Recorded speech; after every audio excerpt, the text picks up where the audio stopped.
Makanya ketika Rasulullah SAW ingin nuruti mukjizat yang diminta orang kafir, Allah malah ngelingno inna fi khalqis samawati wal ardi wakhtilafil laili wan nar. Sajane ana langit, bumi, ada lautan, ada apa, sudah bukti kudrohe.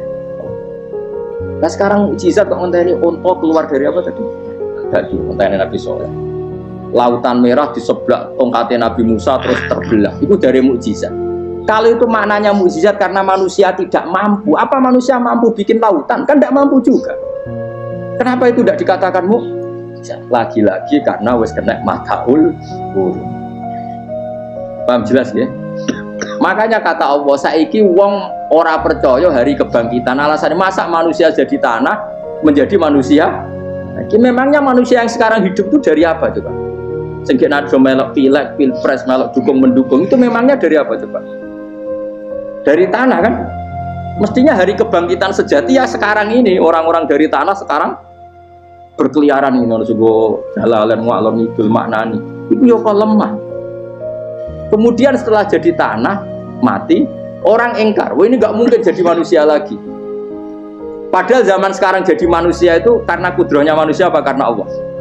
Karena Allah. Dan manusia sekarang dari tanah pandang, dari tanah. Harusnya ya berpikir seperti itu. Kalau kudrohnya Allah bisa menjadikan manusia sebanyak ini dari tanah, tentu Allah tetap mampu nanti setelah jadi tanah menjadi manusia.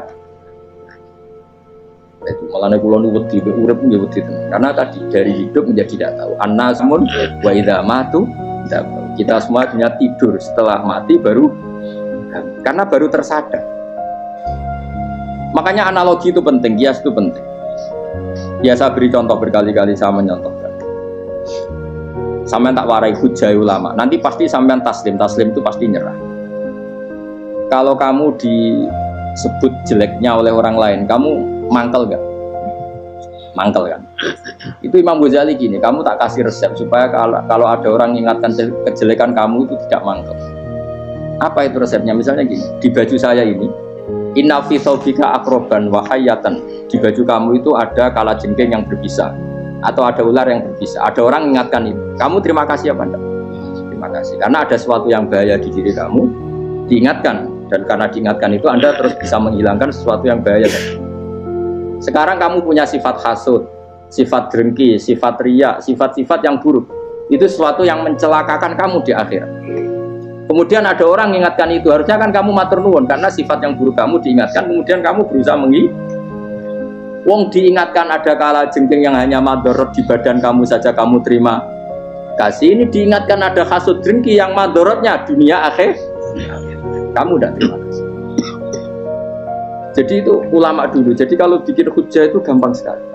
Jika ulama dulu kalau berdebat kemudian diingatkan temannya, kalau dia salah misalnya, itu ya tenang saja. Karena mereka cukup punya akal, punya analogi untuk nganggap itu biasa. Kayak diingatkan ada kalajengking di tubuh kamu. Kamu matur nuwun nggak sama ingatkan? Tadi saya ngaji sore, ngaji di sini cerita. Kila itu Imam Ahmad. Itu mudah mereka iman sama Allah dan Rasul. Maka yu'minu billahi wal yaumil akhir falyukrim apa? Jaruh. Kalau kamu iman sama Allah dan Rasul maka muliakan tetangga.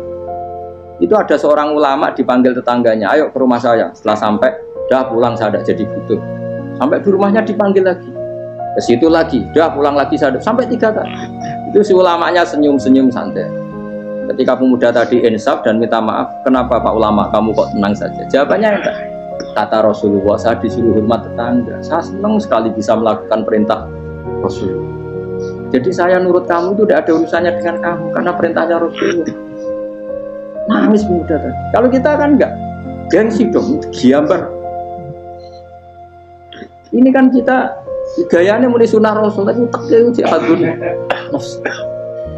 Nah kalau kamu sudah gitu, daftar jadi wali, buat KPU-nya oleh nyetujui, buat kapan, roh. Saya ulang lagi, jadi kamu harus terbiasa dengan kias yang diajarkan Quran ya. Jadi ketika bibijian jadi pohon besar, itu pun kamu katakan mungkin. Padahal ketika kamu katakan mungkin, kamu pun tidak ikut menumbuhkan bibijian jadi pohon asam yang besar. Itu menunjukkan kudrohnya Allah. Artinya sebetulnya kamu hidup semuanya itu hanya menyaksikan kudrohnya Allah tanpa kamu memberi kontribusi. Kenapa kamu yang menentukan mau hal dan tidak mau hal? harusnya mau taslim menyerahkan diri nak kabeh mau nyekseni kekuasaane.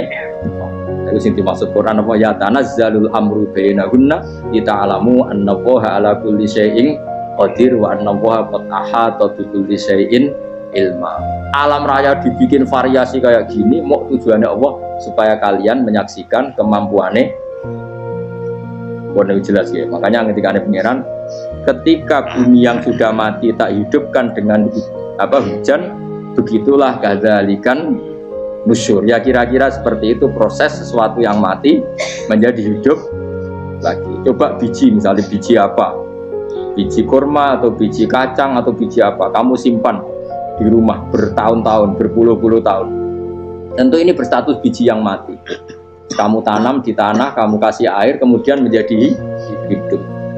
Menjadi hidup, rindang.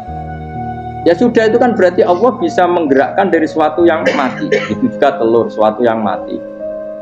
Tapi kalau kamu bilang, tapi di dalamnya itu ada zat-zat yang hidup, itu pun tidak kamu yang menciptakan. Susah ya, apa sih ngakoni nak iku kudroy. Lah anak kowe ngakoni kowe gak mampu kemudian iku kudroy Allah, tentu kematian kita setelah mati pun dalam kudrohnya bisa bangkit lagi. Makanya Allah menutup kadzalikan nusyur. Begitulah.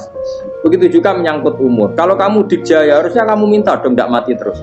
Nyatanya kamu